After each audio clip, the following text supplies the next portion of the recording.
Hey, this is Marcus Washington from MTC Media with Georgetown Loyola-Marymount preview as they're down in Jamaica. And this is more of what to look for out of Georgetown. So all season we've heard the whole idea of ball movement will make everyone better. And certainly after the loss the other night to Northwestern, Patrick Ewing continuously harped on that the ball needs to move. We need 3 passes or more, so on and so forth. And he's right. The ball does get stuck, especially when Northwestern went on a run. It was a lot of one-on-one, a lot of just simple screen and rolls, and that's just not going to work.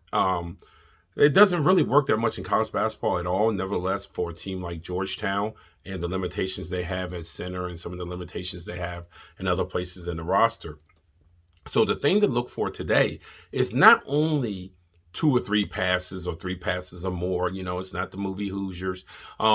It is getting those passes and what you do with them, which is, does the ball reverse the side of the floor? And when it does reverse, is it reversing into a shooter's hand or is it reversing into an attacker's hand?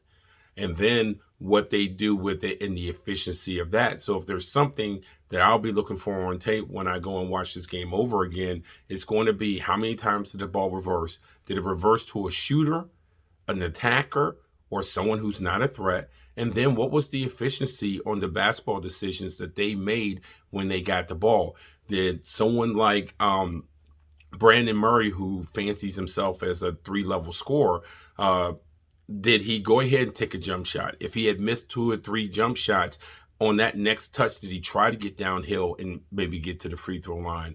Same thing with Jay Heath. He tried to show in the first game that he could get to the basket and he could shoot the 3. We know from his time at Boston College, he loves to shoot the 3. And then we saw the other night against Northwestern, the first couple of times he touched it, he went to the basket. So for him, it's a situation of, in that particular portion of the game, does he make the right decision, not only for Jay Heath, but does he make the right decision for Georgetown? So again, if there's something to watch in this game today, it is, what does the ball movement look like? Does the ball reverse sides?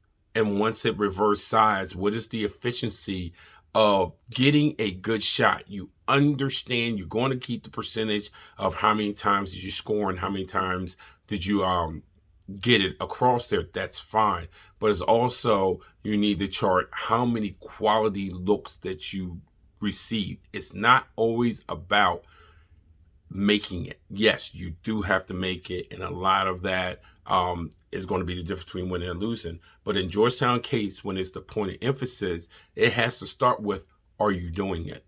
Once you're doing it, is it efficient? If it's efficient, is it getting in the right guy's hands?